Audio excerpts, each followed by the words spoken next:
When you go into the forest, don't just look at the scenery, but be still and listen to the sound of leaves and the sound of birds. And when you paint the scene, you can feel the wind coming to you and the sounds. Try to express these many, many things in your art. That is a quote from Hiroshi Tagami, a painter I've admired and learned from since my youth. And this is a lesson I have been trying to attain in my recent works, to capture the texture of a scene. Not just the physical matter, but the feeling of a place, the energy of a place. And in this video, I would like to explore this concept and how I used it to create my most recent work, Looking Glass of the Maples. This is in stark contrast to another skill I have talked about on the channel in the past, though they both have to do with perception. And that skill is see, don't look. See, don't look is about retraining your eyes and mind to see the objective reality of what is presented in nature, or a photo, or a painting. What are the actual colors of things? Your brain may think that the sky is blue in a picture, but use the eyedropper tool in Photoshop and you'll be surprised how many purple or green pixels there may be. Or how small or large do things actually appear in the frame or in an aquascape? Your brain may think that because there's supposed to be a big mountain in the distance in your composition, that you would need a fairly large rock to recreate it in an aquascape. But when you see, without the common sense interpretation that your adult mind has, you may find that objectively you need a much, much smaller, even tiny pebble to actually recreate the mountain in the frame of the scape. The opposite with large things.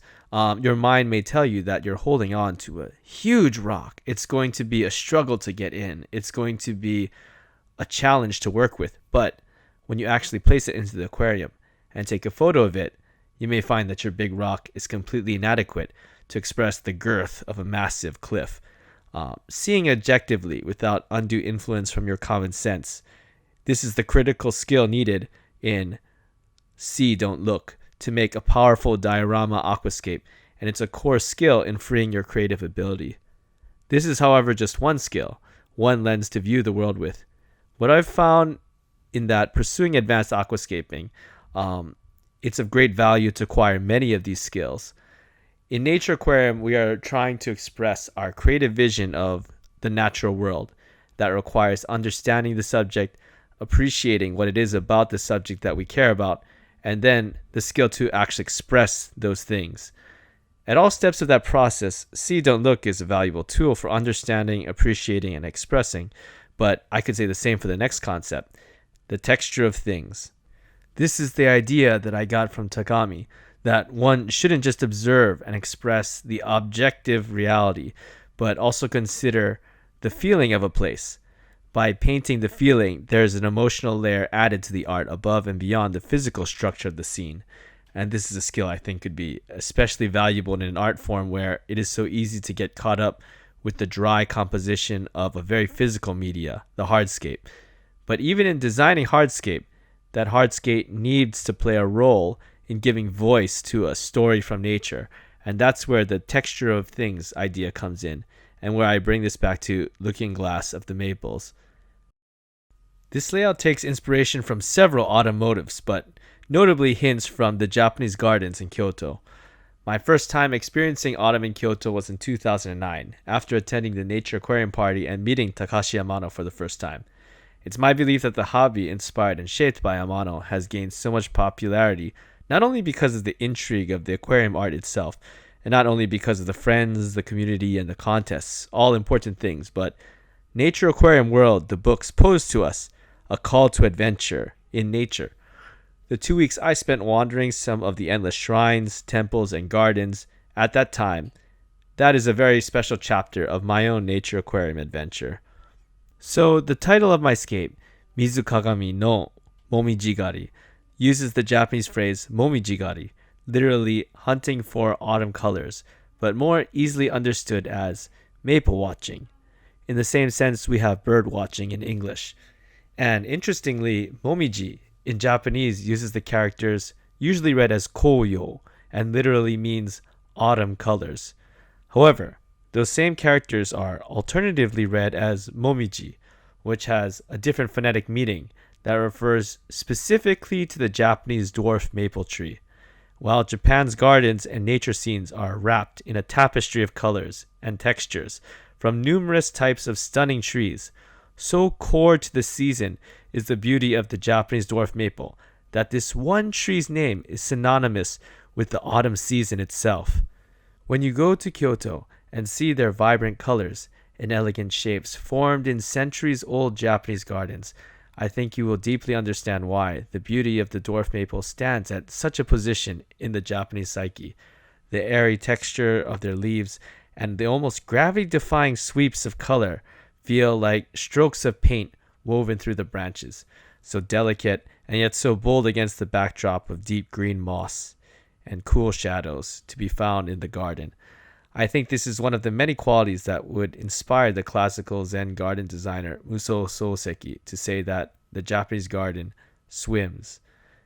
So it is no surprise then that many aquascapers, including Takashi Yamano himself, have tried to capture the beauty of autumn leaves in the aquarium, with colored stem plants giving a seemingly clear parallel inside the aquascape.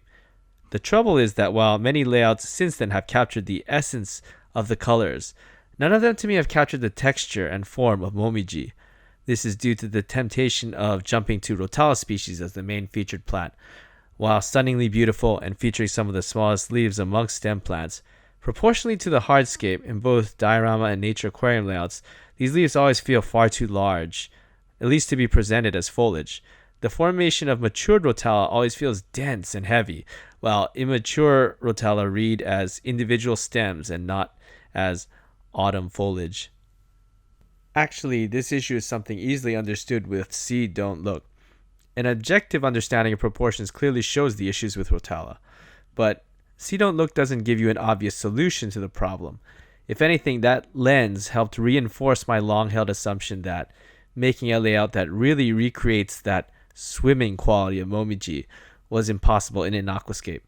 But the texture of things is a lens that can help jump beyond that boxed objective view, because the idea is to first appreciate the feeling or energy of a place and then intuit the texture. An artist like Tagami could photorealistically render any mountain or beach with his skill, but his choice of medium wasn't pencil sketching, it was oil paint, which is never so exact, never so precise. It always comes with a bit of abstraction. In that abstraction, though, is captured an emotional layer that we humans can feel when we see it, and it's something you won't get from a simple faithful rendering or journalistic style photography. It requires the artist to understand, appreciate, and express more than just the objective. In the case of this aquascape, Miriophyllum Red is not a perfect one-to-one recreation of the dwarf maple tree, not in shape. However, what I was able to grasp when exercising the texture of things skill in observation was that the flowing energy I felt while standing in the gardens could be recreated with red Miriophyllum. Though I'll add that the active voice phrase I was able to grasp feels very strange to me.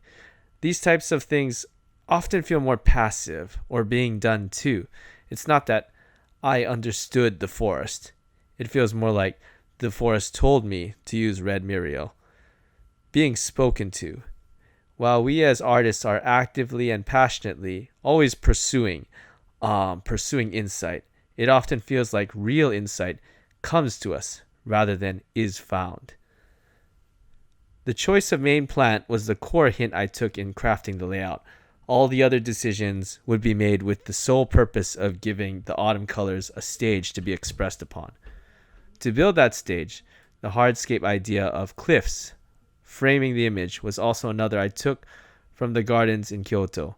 The idea of seeing the garden from inside a temple. The colors and sweeping organic shapes of the leaves framed by the temple walls and contrasting against the shadows. When thinking of the right shape of hardscape to stage the red Mirio, the idea was not to simply make a Zen garden, but create a frame to give this sense of peeking into a special space. One Zen idea is that a garden is a dream window into another world.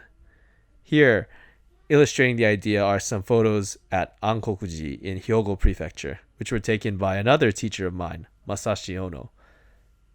That structure combined with the viewpoint gives this aquascape its namesake, looking glass. I wanted to recreate the scene of a mizukagami, a water mirror. This is a favorite photo theme of Ono-san's, but is one that I would draw upon many sources of inspiration to recreate. Starting from one of Ono-san's favorite waterways in northern Japan, we visited the lake pictured here as the Tokyo Aquascaping Union many years ago. But closer home to me is Mishakaike, the Deer's Mirror Pond in Nagano Prefecture, my wife's home prefecture, which I've visited many times. Though the surrounding trees are pine, this is an unusual species called karematsu, or the wilting pine. It turns completely red and drops its needles before winter. In autumn, Mishakaike's surface transforms into a red mirror, the white and black trunks of trees also contrasting brilliantly with the forest foliage on the water surface. Truly a stunning sight. But reflecting on my real-world sources of inspiration, perhaps the one that most encapsulates the atmosphere and ideas I was trying to capture is Ruri Koin.